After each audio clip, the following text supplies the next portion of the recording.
ಸಕ್ಕರೆಯನ್ನು ಕಡಿಮೆ ಮಾಡಬೇಕು. ಆಮೇಲೆ ಯಾವುದೇ ಜ್ವರವಿರಲಿ ರಕ್ತ ಪರೀಕ್ಷೆಯನ್ನು ಮಾಡಿಸ್ಬೇಕು. Very important. ಯಾವುದೇ ಜ್ವರವಿರಲಿ ರಕ್ತ ಪರೀಕ್ಷೆಯನ್ನು ಮಾಡಿಸೋದ್ರ ಮುಖಾಂತರ ನಿಮಗೆ ಬೇಗ ಚಿಕಿತ್ಸೆ ಯಾವುದು ಅಂತ ನಾವು ಕಂಡುಹಿಡಿದು ಚಿಕಿತ್ಸೆ ಕೊಡೋಕ್ಕೆ ಸಹಕಾರಿಯಾಗುತ್ತೆ.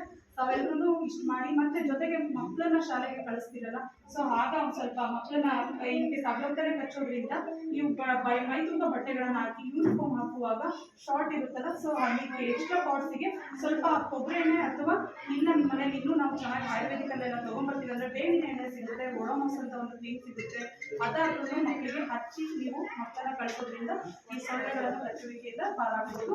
ನಮ್ಮಲ್ಲಿ cover complete link from here no go like this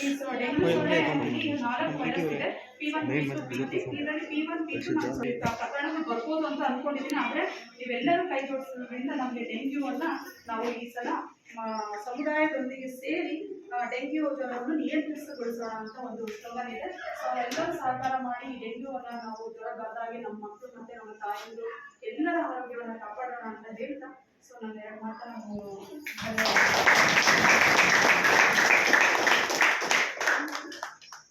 ಇಷ್ಟೊತ್ತು ನಮಗೆ ಡೆಂಗ್ಯೂ ಕುರಿತಾಗಿ ಡೆಂಗ್ಯೂ ಜ್ವರದ ಒಂದು ಅದರ ತೀವ್ರತೆ